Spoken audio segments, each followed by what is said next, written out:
All right, folks are Justine. Hi. Nice to see you. Susan. I'm naming the folks who have their videos on, but I see lots of other beautiful people joining in that are muted still. And we're glad you're here. My name is Michael Schuberg. I am the network manager for RCC, and I'm just delighted to be on this call today.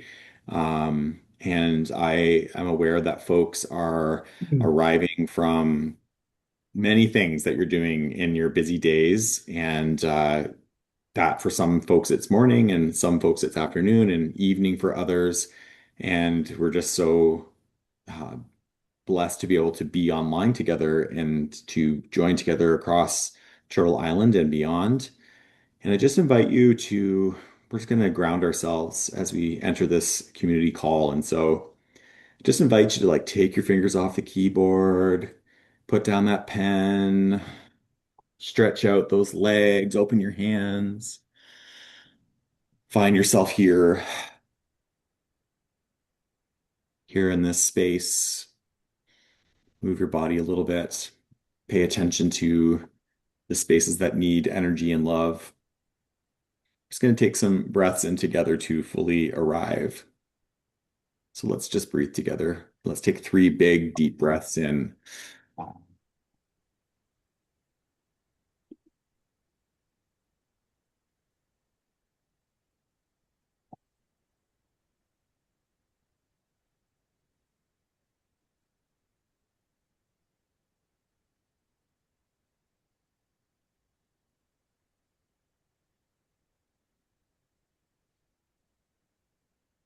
We have the gift to set aside the busyness of life to be in this circle,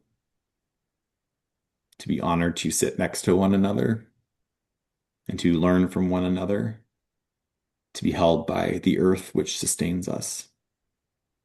And just invite you to look around the virtual room here and acknowledge one another. So grateful that you found your way here today. And it is, I was on here a minute ago and I said, Peter, do you want me to like introduce you? You know, we work together all the time. And what I can say about Peter is he loves retreat and he loves the RCC and he has so many gifts. He's rocking a new haircut today. He looks just super great. And we're so glad, Peter, that you're offering your time today to talk to us about tactical fundraising. And I just want to also acknowledge Pam, who's on here, our amazing admin coordinator who's behind the scenes supporting. So thank you to this team. And thank you to each one of you who have found your way. So, Peter, over to you. Thank you, Michael. Can everyone hear me all right? Um, it's such a pleasure to work with Michael and Pam. And I love Michael's openings. So thank you, Michael, again. All right. So I'm going to share my screen in a second. But I just wanted to say that at the beginning that so this call came out of a previous fundraising call we did that was about purpose and fundraising. And someone followed up with me after and said, like, yeah, that like purpose stuff's all great, but like I want to know the tactical details of fundraising. Like, let's like get into it. So I was confessing to Michael and Pam when I hopped on the call, like I tried to do that. I tried to do that. But if I didn't quite get tactical enough, please feel free to send me an email afterwards and say, hey, can we have another one of these calls? Because I know fundraising is, a huge part of what we do at retreat centers. All right, so it's gonna start with sharing screen. Everyone see this? Okay. So I just want to start with actually, before we get started, one thing that really helps me in any sort of presentation is if I know that like something resonates or otherwise doesn't resonate with folks. So I wanted to just see if we could like practice our emoji game. Can people just give me their like emojis? Like just throw some emojis in there. Throw your favorite emoji in. Oh, nice, Leslie. Nice, Andy. Come on. I know y'all like, oh yeah, okay, there we go. Now we're living the emoji game. So while we're talking, just please use some emojis. It will definitely help me quite a bit. Um, if you see something that you're like, oh, that's really cool. Yep, Eve, do that.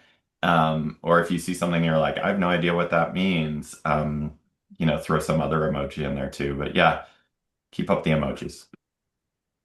So I wanted to start with the values of RCC so that everything, one of the things that that I think about when I'm building these community calls is everything is related to these three values. So the power of place and space, the interplay of inner and outer work, and a commitment to universal flourishing. So for me, fundraising is not about anything but a commitment to universal flourishing. That's like underlining the whole thing for me. Um, I can get really excited about um, winning or like getting the money or you know creating a new program, but to me at the base, it's all about this commitment to universal flourishing. And then I wanted to share something that came out of our retreat at Mount Madonna for those of you who were there. Um, with this lovely community retreat, about 35 people. And then afterwards, we had a stewardship circle meeting. And we were really talking about, we sort of had this binary, I guess, is one way of thinking about it. It's like, what's the like, the community work of RCC, and then what's the transformational work of RCC? And one of our stewardship members, Kirsten, who's very brilliant around models, kind of put this on out in the meeting that like they're actually not a binary, that they're absolutely related. And that if we think about this circle of belonging at the middle, that this needs to be really, really held carefully for there to be transformation in the network. Um, and so one of the things that I think about this presentation today is this is really in this circle of belonging, in that like I'm going to share with you some of my reflections over the last decade in this work and actually 25 years in fundraising at all different levels, from like presidential US campaigns to campaigns in um, for the government of New Zealand, campaigns here in Canada, to raising millions of dollars for retreat centers. Um, but for me, this is all about this circle of belonging and how retreat centers can thrive with different revenue lines, and one of those being philanthropy. So, tactical fundraising for retreat centers. As I said at the beginning, Eve, I love it. Hopefully, I got as tactical enough. So I wanted to start first with just a review and an assumption. And so I'm not assuming that everyone was at the call I did a few months ago on purpose and fundraising. Um, but there is a blog post about it, and there is a video you could watch, and you could even speed up the time. You don't have to, you could speed it up to two times, so that I'm talking faster. But basically, I just wanted to say that like what we're going to talk about today is tactical, and it assumes that the purpose work is done, or at least being worked on. And so I'll just show you what I mean there. So this was a slide from my last presentation, that purpose plus activities equals investment, philanthropic investment. So as I said, I've been in a lot of different fundraising roles, and I've done it in many ways where there wasn't the first two steps. There wasn't a clear purpose, nor were there clear and coherent activities, but there was just this need to make philanthropic money. This is sort of like political parties kind of work this way. And it's just that we used to call it churn and burn the list. You're just burning through the list because you're just doing the final step. Okay. And you can do that. You can make that happen. It's just you will burn people out, you'll burn yourself out, and you will not actually see the results that you could have if you were solid on purpose and activities. But that was the previous talk, so we're not going to talk about that anymore. That's my assumption, that everyone is engaged in this purpose and activities work. And then the other thing that came from the previous talk was that we're always looking for this Venn diagram connection between what it is that we believe and what a social investor believes. So social investor, wealth holder, donor, whatever you want to call it, it's just a human who happens to want to support philanthropic activities, and you are humans running a retreat center, and you hope to find shared common ground, a shared vision. Okay, so that was the previous talk, and you can watch it on YouTube. Now we're going to move on. So one of the things that I've felt over many, many years is there's a lot of static around fundraising. There's a lot of static. There's always a new thing, whether it's crowdfunding or peer-to-peer funding or digital fundraising, or, I remember when I was young, it was like 2008 Obama style fundraising. There's always a new thing. And at some level, I kind of think it's all noise. I believe fundraising is very simple. And so what we're going to do in this presentation is try to simplify and pull away from the noise. So reduce the static. What are the 4 or 5 things that we need to do to raise money for our organizations that every organization I've ever worked for is doing if they're successful? Okay, so we're not, this isn't about the new shiny thing.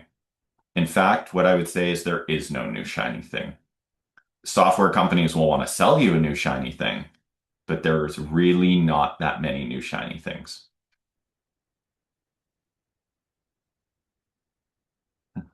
Thanks, Leslie.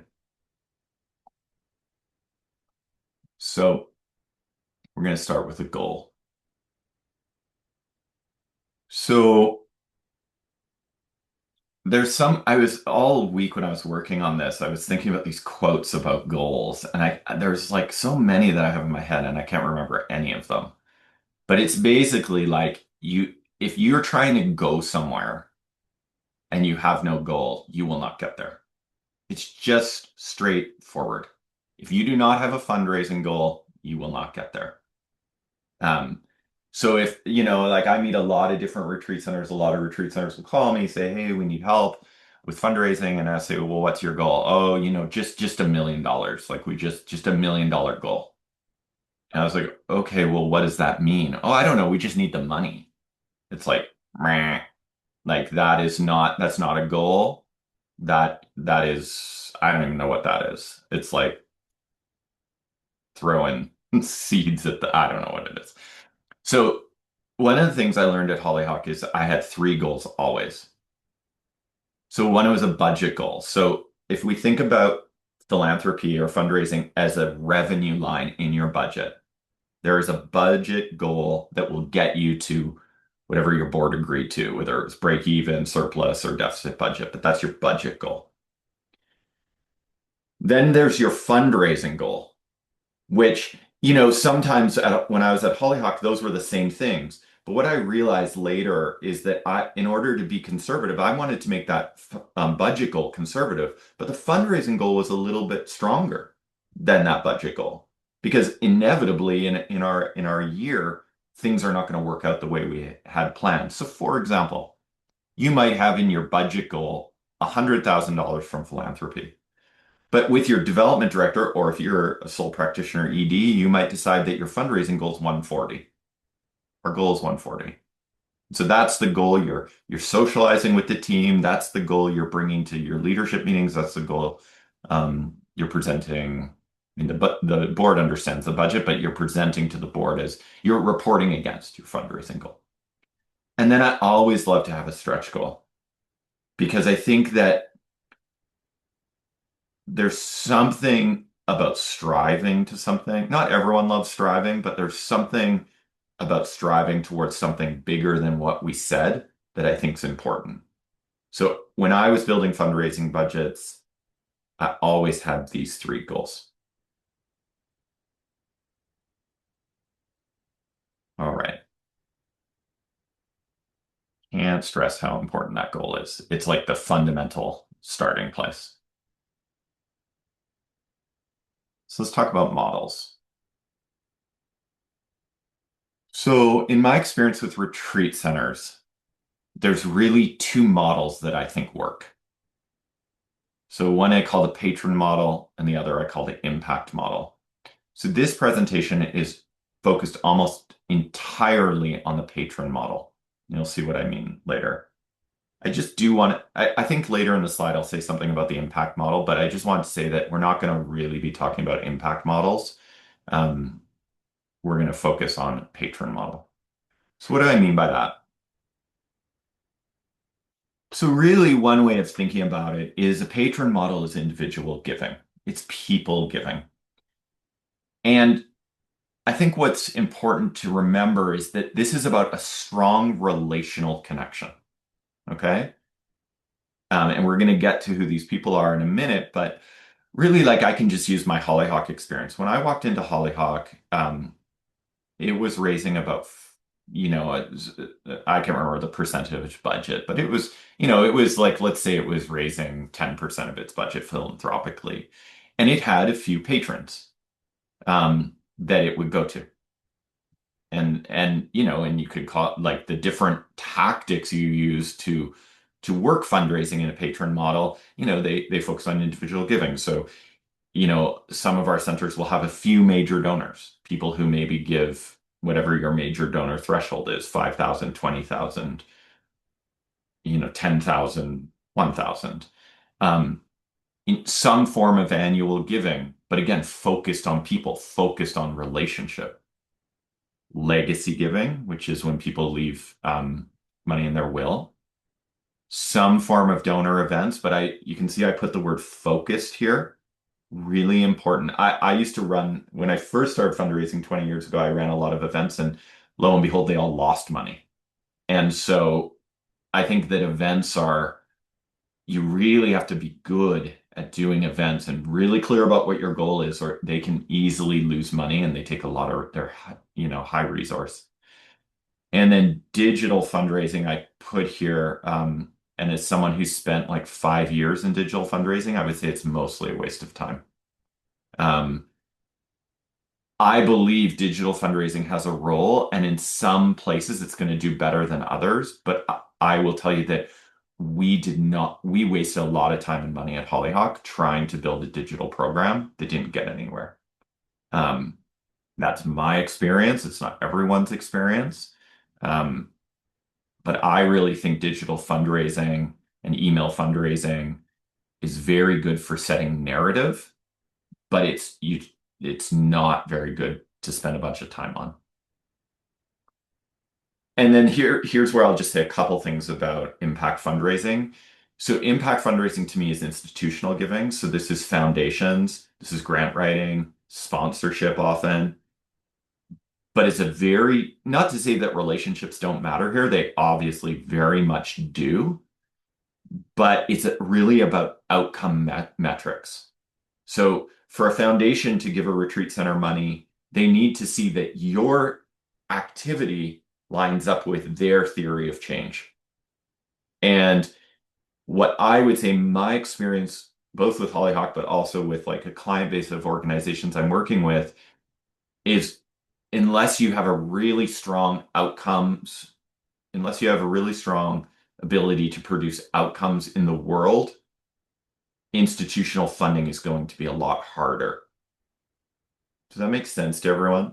Just want to, getting some head nods. I think that the reason why I put this in here is because often I hear people say, well, we want to hire a grant writer. But I actually believe that that's a tremendous waste of money unless you have, it's kind of like a Hail Mary, to be honest, unless you have a very strong narrative and a strong theory of change that matches the philanthropy's theory of change. Okay. All right. So as I said, we're focused mostly on patron model. So what I want to do here is spend some time looking at what I mean by this and who our patrons are in our system. Okay.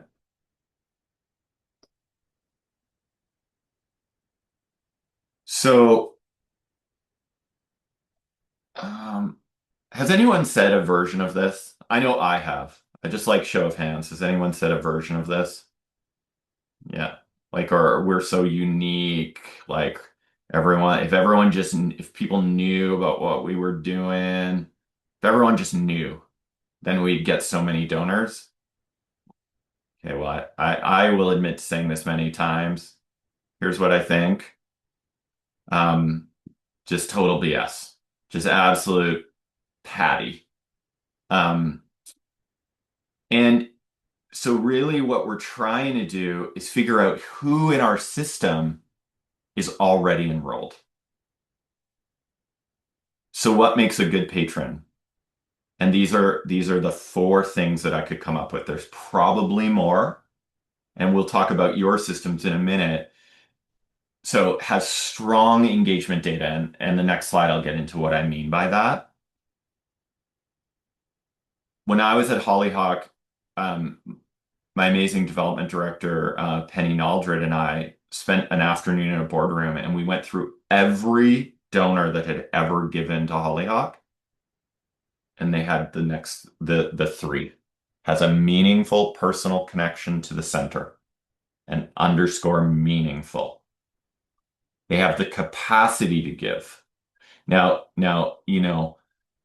depending on what threshold we're talking about, but like the way that I think about this is has disposable income to give to the center. Now that might be $50 a year, it might be $50 a month, it might be $5,000 a year, but they have capacity to give and has a real relationship with someone at the center. So someone is holding that relationship. Okay. So what do I mean by engagement data? So when I look at the different ways that people can engage with our centers, I think about these five things. So the first one's a bit historical, but has some sort of founding relationship with the center. Um, has played a meaningful role in getting it started. The next is sort of in the present, is playing an active and meaningful role in the present of the organization. Okay. Obviously, a major engagement data point has made a previous donation. So, I tend to believe that like past behavior is indicator of future behavior most of the time. If someone's been a donor, it's really our job to figure out why that was so meaningful, why they felt a meaningful connection to make a donation. And then we start to get into things that are a little less engaged, but I think are useful data points. So attends or has attended programs at the retreat center. So for example, one of the things that we did at Hollyhock, but I also am working with other people to do this, is what is your threshold of meaningful engagement? So if someone came to one program once in 10 years, is that meaningful engagement? I would say it's more meaningful than zero, but it's not incredibly meaningful. However, what we started doing at Hollyhock is we started looking to see, well, in the last 10 years, who came five or more times? What's our relationship with those people? And how do we cultivate a stronger relationship? Again, I want to remind you that when we looked at the data at Hollyhock, we found that not a single donor had not been to Hollyhock. There was not a single person who gave us money that had not experienced Hollyhock. To me, that was a real mind blower because I was spending a bunch of time on the final one, which is actively engaging online content. Important. We're opening emails, we're clicking on emails, we're liking social media posts, but very weak compared to the top four. I was coming out of political fundraising, so number five is actually a really big deal in political fundraising. But it's not my experience at retreat centers is it does not translate. That makes sense to everyone?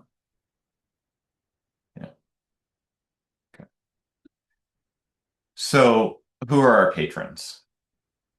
And some folks I work with might recognize this diagram, but it's really concentric circles out from the middle.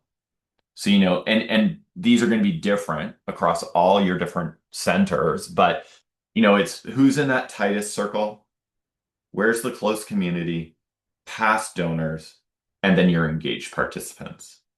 And you might be a new center that doesn't have, let's say you haven't, maybe you've only been operating for 5 years and you have a small close community. And so you might have to double down on the engaged participants. You know, one of the things I think that realities that happen to all fundraisers is they go back to the same people over and over and over. And then those people kind of get a bit fatigued. Um, and so this is why we constantly have to be working, the list of engaged participants to invite them in, to enroll them in, to bring them closer. But I strongly believe through the last decade of working with retreat centers that everyone's, whatever you want to call it, donor pyramid, donor circle, circle of connection, looks some version of this. Okay. So I'd love to just take a few minutes right now. Does everyone have like a writing utensil? So we're going to go into breakout groups after this. And so Pam or Michael, it'd be great if we could set up breakout groups for minimum of 3 people. But before we go into the breakout groups, and what we'll share in the breakout groups is who are your patrons? Not people's names, but just like who are your categories of people? And so what I'd love for folks to do right now is just spend about 3 minutes. So it's right at the hour. So let's go about 3 or 4 minutes after the hour and fill out this chart for your organization. Okay? Who are your concentric circles? Okay. I'll leave the chart there for a second and we'll do that for 4 minutes. And then we're going to break into breakout groups and share with folks what we came to. And don't get me wrong, I don't expect like this should be an exercise. We should be exercising here. It's not going to be super clear. Or maybe it is.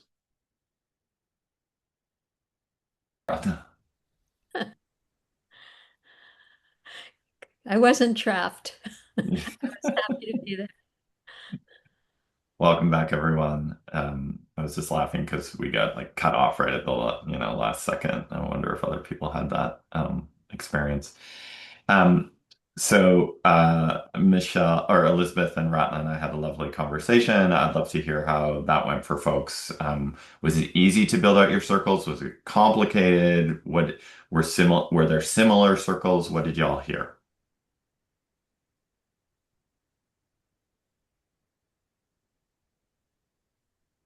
Alexander, go for it. Just hop right in. Great. Yeah. So a common thread between all three of us in our breakout room, or one of the takeaways is that these are not static segments.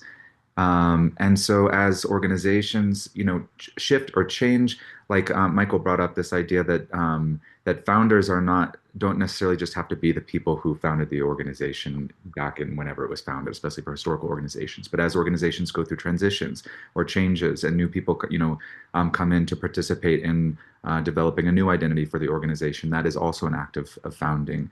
I run a retreat center in Grand Lake, Colorado, and we were built over 25 years by 650 people from 42 countries. And like to me, when I was thinking about founders, wasn't just so my grandparents who had the vision, but like each of these people that came and gave their time and energy to help hammer logs together, like those people were part of the founding of the organization too. So but this, yeah, the non-staticness of these groups and the sort of flux and give and ebb and flow was a takeaway that felt kind of universal and worth kind of offering to this larger space. Thank you, Alexander. That is a brilliant point. Yeah, that these circles are constantly in flux and moving between. And I think your example of the 650 people is is a wonderful example. Like this is this active engagement, even if it was historical, but who's currently engaged. Yeah, thanks, Alexander. Other folks, what else coming up for you?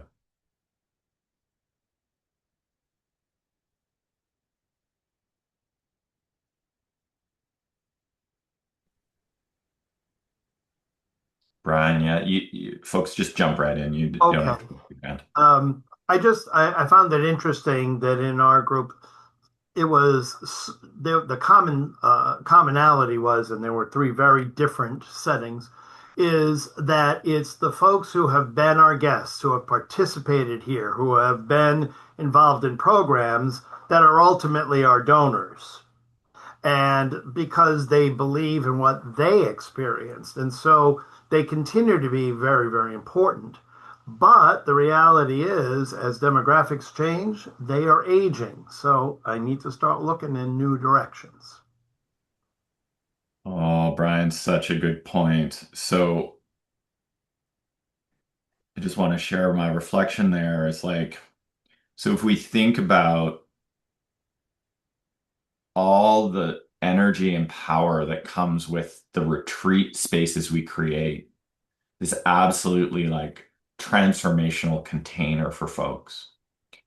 They come into it and they, not always, like I'm not naive, not always, but a huge percentage of them, like I used to read all the guest feedback at Hollyhock. It was so meaningful for them. And so they want to further participate and they want more people to have that experience. And so for me, I want to underline that this was like a fundamental understanding I had at Hollyhock when we were doing fundraising. And during my time there, 7 years, we were able to triple it. It's because we understood that, and excuse the like crass capitalism, but the product was what was happening in the room. And this is like, I think that originally I thought, again, coming out of political fundraising, that like if we just told more people about us, then we would get donors that maybe hadn't experienced us. And it was just not the case. It was, and I can tell you that we wasted 2 years of salary on that. It was just not the case. Yeah. What else? What else came out? Leslie, I saw you and Susan. I said, yeah, Susan, go ahead. I'll jump in here. So we got cut off just as Laura was starting to say the concentric circles are like the concentric rings of a tree with the growing edges. But then we got cut off. So Laura, I don't know if you want to. I found that image just what I started making up about it. But yeah, go ahead. I'd Yeah, like I to can hear try more. chiming in on that. I was saying how Holy Wisdom Monastery has been around for in some shape or form for over 70 years, and there have been these kind of bursts of growth in our community, and as what we do here has kind of transformed and grown. And this exercise was challenging for me because the way I usually think about our community is more of like a super complex Venn diagram where we have kind of a church aspect of our organization. So there's the people who are really involved in the church part of our organization and the people who are over here, the environmental focus, and then our retreatants are over here. And there is a lot of overlap, but it's messy. And so trying to form it in the circles is a lot harder. And thinking about those 70 years of like, there are still people around who maybe for the last 30 or 40 years have been very, very engaged. And those people are close to being founders, you could call them. And then like it helped me a bit, at least to shift it into thinking about time. I'm still not Mm, quite settled exactly on what our circles look like mm, concentrically, but that's mhm, yeah, it was a fun metaphor to get into. Thanks, Susan. mm. Nice. Thank you. Janet. What I wanted to share was that we've done a couple uh, scholarship requests from one of our Franciscan donors, and they've been specifically developed for younger people, say 20 to 35 or something like that, as a kind of an incentive to get more younger people involved. Yeah, really great point. It sort of plays into Brian's point earlier, and then someone I saw in the chat said like graying of the Sanghas for in a Zen tradition. Um, I think that this is the interesting thing, right? Is like they're it's not unrelated to who our retreatants are. So it's like how do you get more new generations in. So I think scholarshiping is really interesting. It's like, we used to run a huge scholarship fund at Hollyhock, and the idea was to bring in new audience, but it's all related. Like it's all just one pie, philanthropic. And that's like, I really like to think about philanthropic revenue as just another revenue line in this and Laura, to your point, this ecosystem of transformation, right? Like you've got, I think, this is one of the challenges of our places is they were often like formed organically. And so there's lots of different silos. And how do we bring it all together to say this is one complete ecosystem? And I get it. Like there's politics and different governance structures and probably different legal structures. Um, yeah. All right. I'm going to keep us moving along, but I'm glad that it seems like some of those conversations were fruitful. I'm glad to hear that some of it was hard because I think that if it was too easy, we'd be doing it. Um, okay, so okay, we're group exercise. Okay, we already talked about that. All right, talked about that. Okay, so just by a show of hands, can I just like get a sense of like who's got issues with money? Just like show of hands. Come on, I know you all do. Everyone put up your hand right now, right now. So we live in a society that like it has so many different messages about money. We live in an incredibly unequal society, and yet like more, it's just a very complex society around money. And we work in heart-centered organizations, which probably means we're even more complex with money. And so what I've noticed in myself over 20 years is I used to really love to plan everything before I started because I really wanted to make sure that I had a good plan before I started. And now I basically think that is garbage. And I just want to start, and I favor action over inaction because I am literally building muscles every time I engage in fundraising. It is a practice, and I'm working the muscles. So there's this passage from the Bhagavad Gita that I focus on quite a bit, and I'm not going to read it here, but this is the gist of it: is do any actions you must do, since action is better than inaction. And I really work with an 80-20 rule when it comes to fundraising. And so my rule is that I spend 80% of the time asking for money and 20% worrying about systems.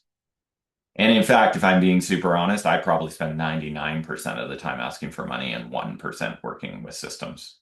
Because I know that procrastination that I have is only that. It is me procrastinating. And I've worked in advocacy orgs. I've worked in political parties. I've worked with political parties all over the place. And they all, no one has a perfect system. No one. And so, systems like databases, and I don't want to use spreadsheets, and is the ask perfect? And so this has been me many times, not in the last 7 years, but this has been me many, many times. This ask is so important. I want to make sure it's perfect. I'm meeting with, a donor. I already have issues about money because we all do. I think money equals great. So I already feel less than. So I got to make it perfect. I got to overcompensate. Is this resonating with anyone? Anyone feeling the love here? Okay, ready? Ready for it? Patty. This is just Patty. This is just total Patty. Doesn't have to be perfect. What it has to be is presenced, real, authentic. I was in a donor meeting a couple of years ago. It was a super, yeah, the perfect is the enemy of the good. I was in a donor meeting a few years ago. It was so perfect. I went and I was going to ask this woman for $200,000. And I knew her really well and we had a great relationship. And I got there and we just like had small talk for an hour or something like that. And then I don't know what I did, but I was like, turned into like ask mode and I turned into a robot. And she actually called me on it. She said, stop. She's like, the conversation we've had up until this point was lovely. We were in like a lovely conversation. And she's like, suddenly you've become like someone I don't recognize. What's happening for you? She wasn't doing it in a harsh way. She was like, what's happening for you? And it was like the greatest gift anyone could give me. I was sweating, but all of a sudden I was just like, oh my God, I'm just like facing a human. And a lot of donors, not all, of course, not all, but a lot of donors that are going to be around our centers. So one of the big realizations I had is that a lot of donors are inheritors. They're not necessarily self-made. Not to say that there aren't those people. There are. But I had this literal billionaire inheritor say this to me. He said, man, did you say, I can't exactly remember his words, but he said something like, it's so great what you're doing. And I said, well, you're doing it too. And he goes, no, no, I was just born into this, and so it's like, just remember, like, I think for me in that moment, what happened for me is I was just like, oh, wow, like this person who I put so much weight on because they have a large bank account looks at me and says like, wow, I'm so happy you're doing this work. And I think we're equals. And he's like, no, no, I'm not equal to you, man. You're actually doing this. Um, yeah.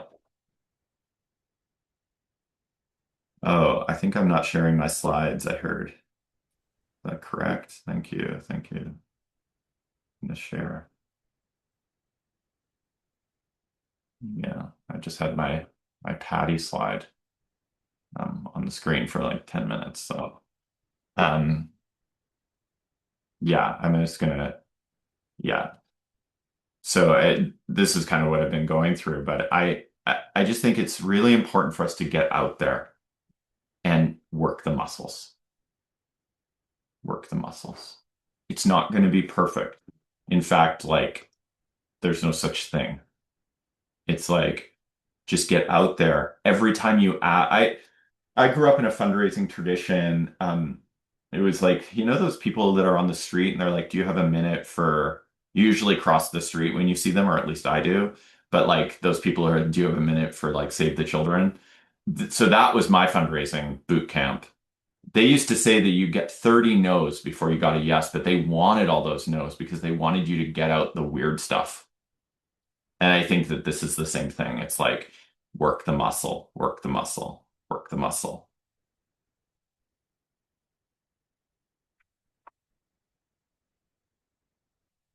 So even though I said I spend 1% on systems, I did want to talk a little bit about systems, just so that we have a sense of what we're talking about here. So I think there's really, and this is what I mean, like kill the noise, the latest software, the social media, like all of it is low margin, low return.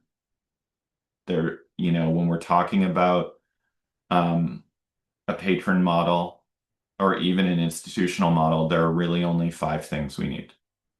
And they're old school. Our grandparents were doing them. They haven't changed. The way we do them, some of the tactics, some of the technology has changed, but really it's very basic. A narrative and goal. So like the narrative part is sort of the purpose part from the previous conversation we had, but you need to have like a strong narrative about why you matter in the world, why the thing you're doing matters. And FYI, if it's just like, well, we can't make our budget, that's not the narrative. That is not the narrative. The narrative is your highest purpose. And then you need that goal. You need a list of leads. So these are our concentric circles. We need to understand who cares about the work we're doing. Really, that's the question, whether it's founders, whether it's 650 people who hammered nails, whether it's like people who are really active in your community right now. It's like, who cares about this work? There are a million things to care about in this world. You see that on Giving Tuesday, you get all the emails. There are a million things to care about. We need some level of engagement data. We need to understand where these people line up on our chart, right? We're not going to ask someone who's opening or who's come to one retreat. We're not going to ask them in the same way that we talk to a founder or someone who's spent a 3-month volunteer run or whatever it is. We want to honor the person. One of the things that that Bhagavad Gita passage where it ends is that fundraising that action is an act of devotion. And this is what I really think about fundraising. It's like if you're not here's what I'll say. If you treat fundraising as acts of devotion, you will do better. It will be better. You will have better outcomes. And you do that through really understanding who the people are that you're talking to. And then it's the practice of working the muscles, of trying, of starting today. My son's a hockey player and he talks about it's either day one or one day. It's either one day or day one. And I choose day one. Today can be day one. And then there's some form of gratitude process. And the reason why gratitude process, which we won't talk about more, but is it does this circling, right? Like if you don't thank people in a good way, then they are not going to donate again. Or they might, but they're not going to donate in a good way. Does that make sense to everyone? Don't get caught up on the new thing. Focus on the thing that works, the thing that's worked for generations here and other places.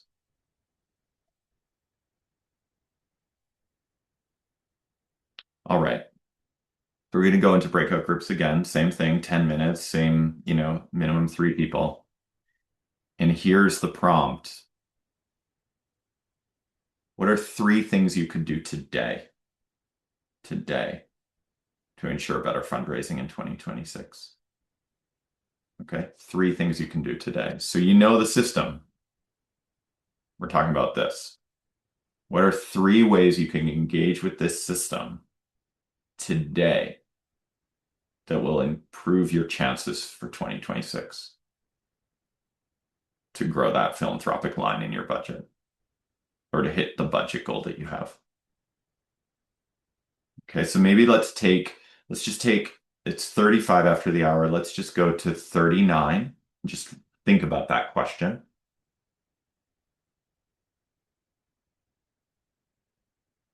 And then we'll hop into breakout groups. Definitely all survived. I would love to, again, just hear how that was for folks, what came up for you when you're talking to your peers. What are 3 things you can do to ensure better fundraising for next year? Let's hear from folks.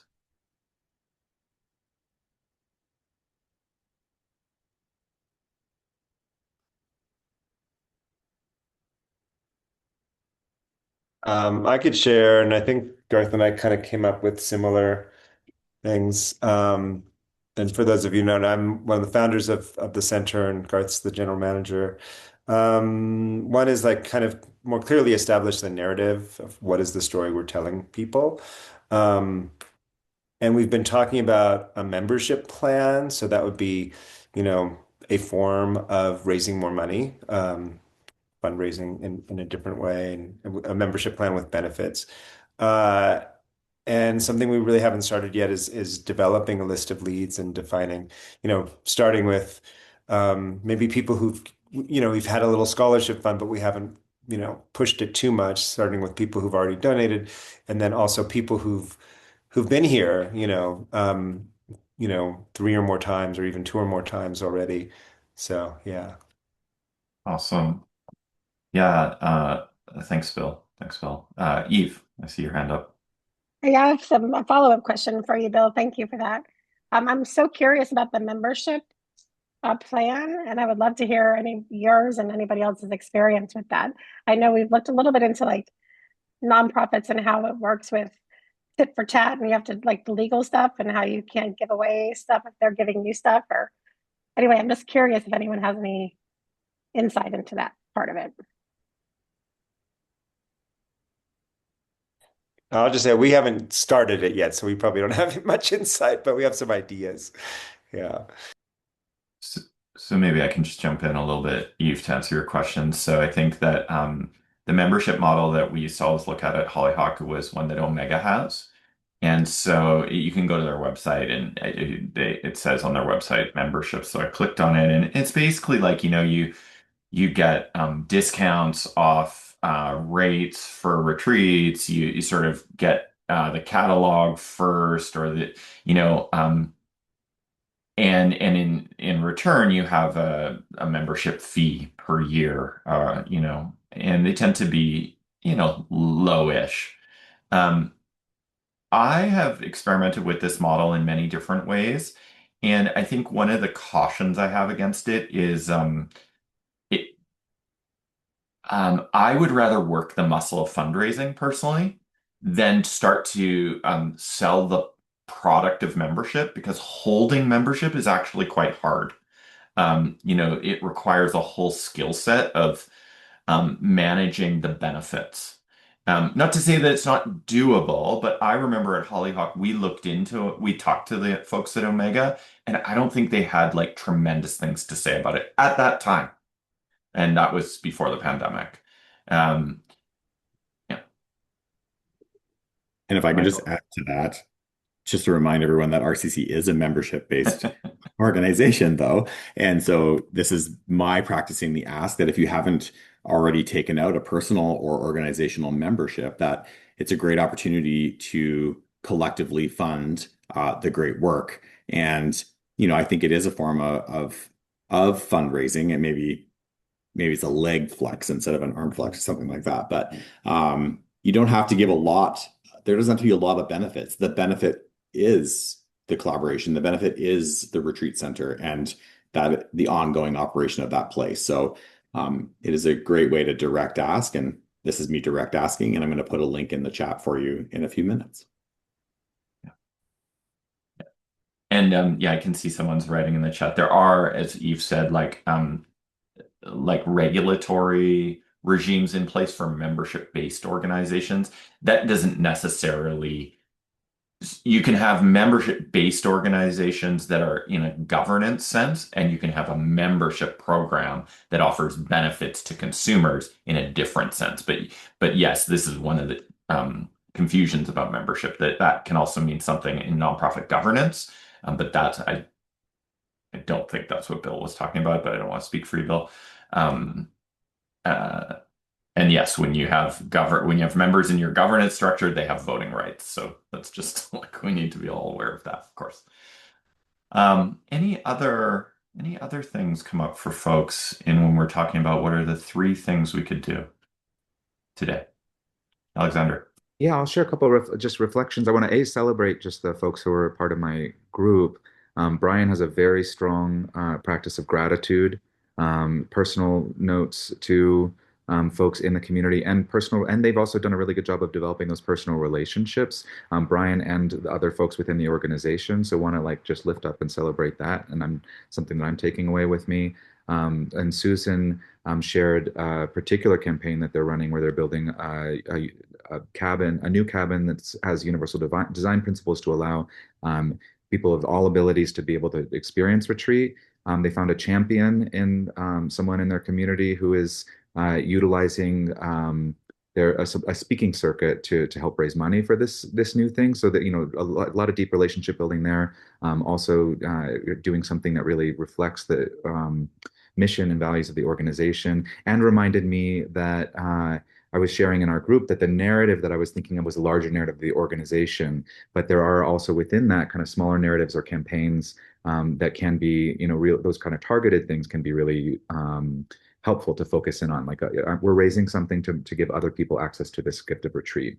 In terms of my own kind of three things, I'm working on, I inherited a lot of a lack of data. And so I've been working to build up that kind of digital infrastructure so that we have information and profiles on who these people are, who are the donors. Our donor system and our guest system have not spoken to each other.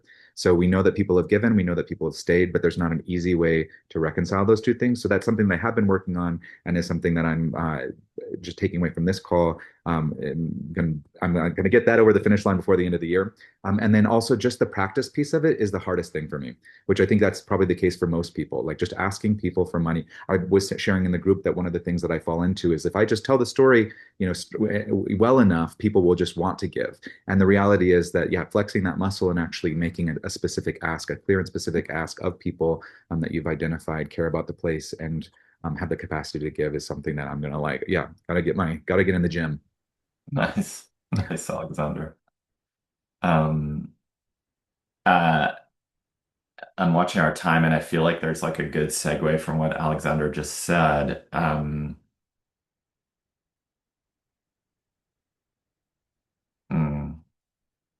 I might have lost it, however. I was thinking about it when you said it and I was like, oh, that's so good.